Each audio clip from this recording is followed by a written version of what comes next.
It is day 5 of Parenting Without Parenting Styles. And I have honestly done very little parenting today. And I think that's really worth talking about, actually, because that's where the self-judgment and the what I always thought was mom guilt, but I'm now realizing is shame that I'm projecting from other people and imagining what they would say to me. And I'm projecting it onto these phantom people and imagining it being on me. That's when I actually really struggle the most, because I took Jack to baseball practice, like at Brandon's bedtime is when the practice started. So I basically came home from work and I saw her for like 5 minutes and she didn't want me to leave. And I was like, I'm really sorry, sweetie. I have to go. 1, 2, 3, pass you to daddy. And off we went. And it was kind of delightful. It was actually really hard because this is the middle of my social media break. And it turns out I spent a lot of time scrolling social media at baseball practices. So that was tough. But it was really, really nice to have the night where I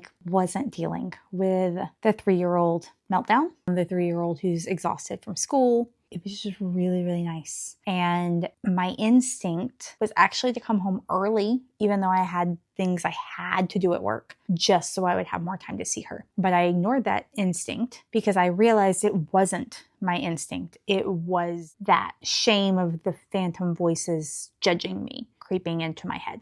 And so I did what I needed to do and I came home, and unfortunately it didn't leave us long. And that's okay because it was just a day.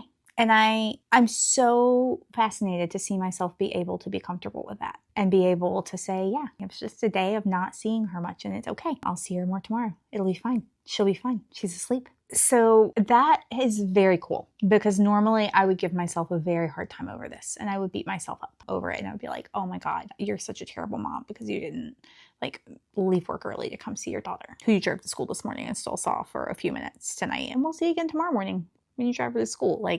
So this is where I'm loving this experiment because I'm able to see myself in these moments and say, okay, I need to finish. I need to leave work early, even though I have these things that really have to actually get done. No, I don't, because whose voice am I hearing in my head? It wasn't mine. It wasn't my voice judging me. It was fake voices of them, those people out there. And that matters a lot because recognizing that and saying, no fake voices, you don't get to control how I live my life. That's cool. That's really, really, really cool. That's new to me. And it's something I'm going to work on a lot. Tell me if that resonates with you.